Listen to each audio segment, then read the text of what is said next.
ಸೇವಾ ಭಾರತಿ ಮಂಗಳೂರಿನ ಆಶಾ ಜ್ಯೋತಿಯು ದಿವ್ಯಾಂಗರು ಮತ್ತು ಅವರ ಹೆತ್ತವರ ವೇದಿಕೆ ಹಾಗೂ ಕೆನರಾ ಶಿಕ್ಷಣ ಸಂಸ್ಥೆಗಳ ವತಿಯಿಂದ ವಿಶಿಷ್ಟರಿಗಾಗಿ ವಿಶಿಷ್ಟ ಮೇಳ 2024 ಕಾರ್ಯಕ್ರಮವು ಜನವರಿ 21ರಂದು ನಗರದ ಡೊಂಗರಕೇರಿಯ ಕೆನರಾ ಹೈಸ್ಕೂಲ್ ಮೈದಾನದಲ್ಲಿ ನಡೆಯಲಿದೆ ಎಂದು ಆಶಾ ಜ್ಯೋತಿಯ ಅಧ್ಯಕ್ಷರಾದ ಡಾಕ್ಟರ್ ವಿ ಮುರಳೀಧರ್ ಹೇಳಿದ್ದಾರೆ. ಅವರು ನಗರದ ಪ್ರೆಸ್ ಕ್ಲಬ್ನಲ್ಲಿ ಸುದ್ದಿಗೋಷ್ಠಿ ನಡೆಸಿ ಮಾಹಿತಿ ನೀಡಿದರು. ಆಶಾ ಜ್ಯೋತಿಯು ಪ್ರತಿ ವರ್ಷ ವಿಶಿಷ್ಟರಿಗಾಗಿ ವಿಶಿಷ್ಟ ಮೇಳ ಎಂಬ ಕಾರ್ಯಕ್ರಮವನ್ನು ದಿವ್ಯಾಂಗರಿಗಾಗಿಯೇ ಆಯೋಜಿಸುತ್ತದೆ. ಅವರಿಗೆ ಮನೋರಂಜನೆ ಒದಗಿಸುವ ಜೊತೆಗೆ ಅವರಲ್ಲಿ ಚೈತನ್ಯ, ವಿಶ್ವಾಸ ತುಂಬಿಸುವುದು ಇದರ ಉದ್ದೇಶವಾಗಿದೆ ಎಂದ ಅವರು, ಜನವರಿ 21ರಂದು ಬೆಳಿಗ್ಗೆ 8:30ರಿಂದ ಸಂಜೆ 4:15ರ ತನಕ ನಡೆಯಲಿದ್ದು, ಕಾರ್ಯಕ್ರಮವನ್ನು ಮಂಗಳೂರು ವರ್ಕ್ಸ್ನ ಸೈಟ್ ನಿರ್ದೇಶಕರಾದ ಶ್ರೀನಿವಾಸ್ ಪ್ರಾಣೇಶ್ ಅವರು ಉದ್ಘಾಟಿಸಲಿದ್ದಾರೆ. ಕಾರ್ಯಕ್ರಮದಲ್ಲಿ ವಿಶ್ವ ಕೊಂಕಣಿ ಕೇಂದ್ರದ ಅಧ್ಯಕ್ಷರಾದ ನಂದಗೋಪಾಲ್ ಶೆಣೈ, ಆಳ್ವಾಸ್ ಎಜುಕೇಷನ್ ಫೌಂಡೇಶನ್ನ ವ್ಯವಸ್ಥಾಪಕರಾದ ವಿವೇಕ್ ಆಳ್ವಾ ಭಾಗವಹಿಸಲಿದ್ದಾರೆ ಎಂದರು.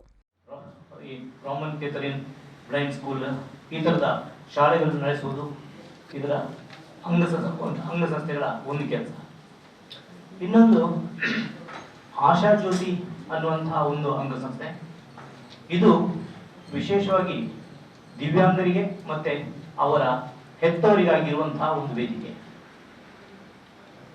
ಈ ಆಶಾ ಜ್ಯೋತಿಯು ದಿವ್ಯಾಂಗರಿಗೆ ಅವರ ಪ್ರತಿಭೆಯನ್ನು ಅರಳಿಸುವಂತಹ, ಅವರನ್ನು ಯಥಾಸಾಧ್ಯ ಸ್ವಾವಲಂಬಿಯನ್ನಾಗಿ ಮಾಡುವಂತಹ, ಅವರಲ್ಲಿ ಅವರ ಪೋಷಕರಲ್ಲಿರುವಂತಹ ಅಸಹಾಯಕತೆಯನ್ನು ನೀಗಿಸುವಂತಹ, ಆಮೇಲೆ ಈಗ ದಿವ್ಯಾಂಗರಿಗೆ UDID ಅನ್ನುವಂತಹ ಒಂದು ವಿಶಿಷ್ಟವಾದ ಗುರುತಿ ಚೀಟಿಯನ್ನು ಕೊಡುವಂತಹ ಕೆಲಸ ಆಗ್ತಾ ಇದೆ.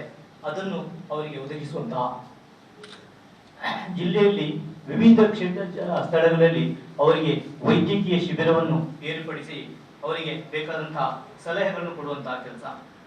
ಹಾಗೆ ಸರ್ಕಾರಿ ಮತ್ತು ಅರೆ ಸರ್ಕಾರಿ ಹಾಗೂ ಕೇಂದ್ರ ಸರ್ಕಾರದಿಂದ ಅವರಿಗೆ ಸಿಗುವ ಸೌಲಭ್ಯಗಳ ಬಗ್ಗೆ ಅವರಿಗೆ ಮಾಹಿತಿಯನ್ನು ಕೊಡುವಂತಹ, ಹಾಗೆ ವಿಶೇಷ ಚೇತನ ದಿವ್ಯಾಂಗರನ್ನು ಗುರುತಿಸುವಂತಹ. ಸುದ್ದಿಗೋಷ್ಠಿಯಲ್ಲಿ ಕಾರ್ಯದರ್ಶಿ ಎಸ್ ರವಿನಾಥ್ ಕುಡ್ವಾ, ಖಜಾಂಚಿ ಕೆ ವಿಶ್ವನಾಥ್ ಪೈ, ಜೊತೆ ಖಜಾಂಚಿ ಬಿ ಅಶ್ವತ್ಥಾಮರಾವ್, ಸೇವಾ ಭಾರತಿ ಮಂಗಳೂರಿನ ಗೌರವ ಕಾರ್ಯದರ್ಶಿ ನಾಗರಾಜ್ ಭಟ್, ಖಜಾಂಚಿ ವಿನೋದ್ ಶೆಣೈ ಉಪಸ್ಥಿತರಿದ್ದರು.